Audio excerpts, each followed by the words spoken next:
Title says it all. Lifting weights and or just being tall and big doesn't teach you how to fight.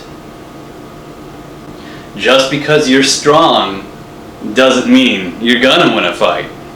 Just because you have big muscles doesn't mean shit when it comes down to being able to fight. Just because you're very, very tall doesn't mean shit when it comes to having a fight. Let me go in depth here so you can better understand here.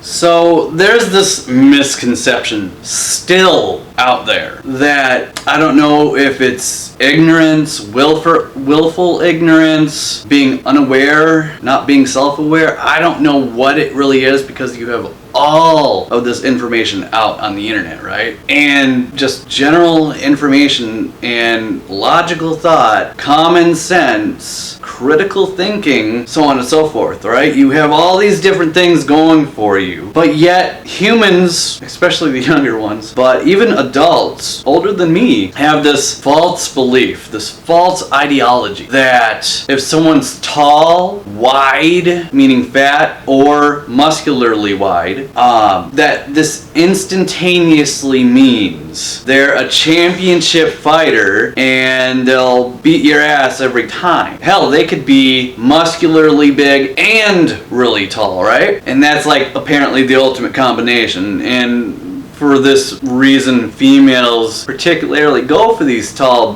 big guys because they have the false, delusional belief that these are protectors and that they're above everyone else when it comes to being protected and being able to fight and defend themselves and her, so on and so forth, right? It's delusional. It's a false belief. Incorrect. Ignorance. This has been disproven thousands of times. Hell, I bet I could search on the internet a simple bodybuilder versus Brazilian Jiu-Jitsu black belt. A lot of times people record, whether it be Brazilian Jiu-Jitsu or any martial art for that matter, where these big bad Billy badasses walk into a dojo and say, you know, oh, I could do this, I could beat your ass. And generally they're bodybuilders or, you know, these really big, muscularly or just fat people, and sometimes they're even pretty tall people too. They'll walk in there and be like, I'll beat your ass. And of course, for the sake of humility, what they'll generally do first is actually have a lower ranked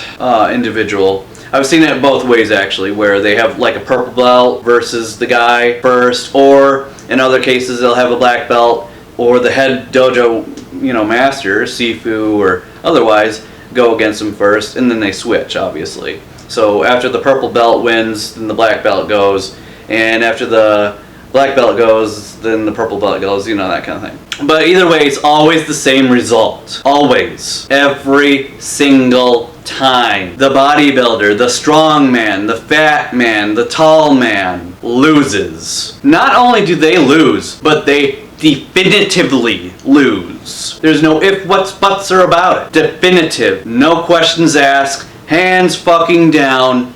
Lose. And it's usually done under 5 minutes. Under 3 minutes. Sometimes it's within a minute, depending on how badly they want to humble this guy. But generally, because martial artists are honorable people, we'll let it go out for a little bit so he can kind of really exert himself and get the idea in the feel of, oh shit, I'm out of my skill level here. So generally, it'll last a few minutes before they're finally done fucking with him, so they can show him, hey, this isn't just something you can walk into and just do, right? And then they'll choke him out or knock him out or whatever the situation may be.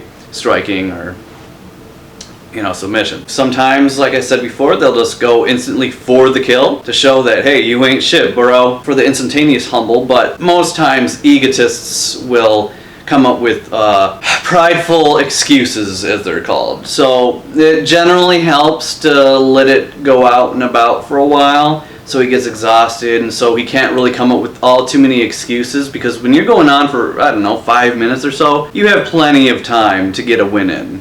So when mercy is shown, it's generally better because it's more effective in humbling someone like that. But anyway, that all aside, main point being is this has been done definitively time and time again, but yet people still think just because he's Billy Badass, you know, he's fat, he's muscular, he's tall, he's whatever, that this somehow gives him an advantage. Now, for the sake of fairness, because I am intellectually honest and I'm not prideful, egotistical, I will admit that, say, tall, fat, strong man versus everyday Joe with no fighting capability, sure, I'll give him that, no problem. You know, he's versing someone that weighs less than him, isn't as strong as him, is shorter than him. He definitely has the weight, strength, size factor, right? Striking wise, he has the striking distance advantage too, while we're at it. So I'll give him that, sure, for the everyday person. But when you're versing someone, whether it be myself,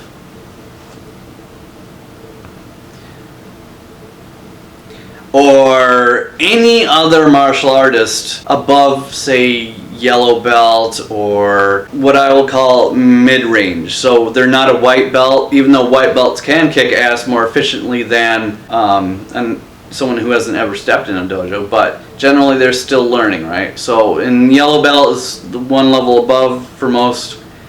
You get the idea here. So someone that's at that point where they've trained enough, you know, and it's not even that. I'd say even 3 belts in, 4 belts in, that's more than enough right there, actually. But anything above that, obviously, you know, it's game over, regardless. For sure. No doubt about it. Unless they're drunk or something, I guess. I don't know. Even in those scenarios, it can be 50-50 even. But nonetheless, whether it be me or anyone else, black belt, purple belt, red belt, whatever, you're gonna lose. It doesn't matter how big you are, it doesn't matter how strong you are, it doesn't matter even how fast you are, you're gonna lose. You're just gonna have to face the facts of this. Because lifting weights doesn't teach you how to fight. Being tall, being big, doesn't teach you how to apply chokehold. And that's really the basic principle of this entire video, is just because you're big, just because you're tall, just because you're strong doesn't fucking matter, because none of these things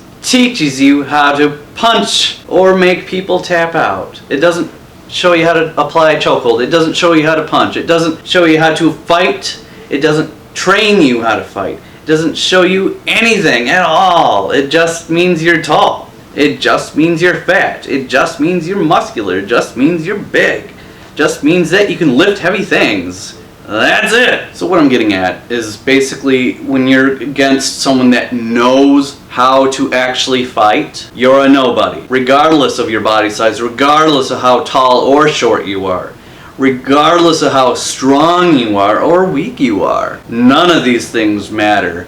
None of these things factor in. You will lose. So I encourage you to even go on and watch videos of bodybuilders, some of the strongest men out there, getting their asses handed to them, beat up severely in some cases by martial artists. Hell, there was this article I was reading actually where a football fella decided he wanted to get tough with a 10-year experienced cage fighter. Well, as you can imagine, within minutes, he destroyed this football player, because we all know football players are so cool and so badass, right? Nope, not against someone who knows how to fucking fight. Because again, being popular, egotistical, and playing football doesn't mean shit against someone who knows how to fucking fight. So basically, to sum it up, what ended up happening is the football player had to have emergency surgery for a fractured, destroyed orbital bone, meaning his eye got that fucked up. In a short encounter, mind you. It was under 8 minutes, I do believe. Somewhere around the 5, 6, 7 mark though. In that short amount of time, he got so fucked up, so destroyed. Mind you, this is some big bad football player. In that short amount of time, he had to have emergency surgery on an orbital bone. Oh my god. I mean, I could go on and on about how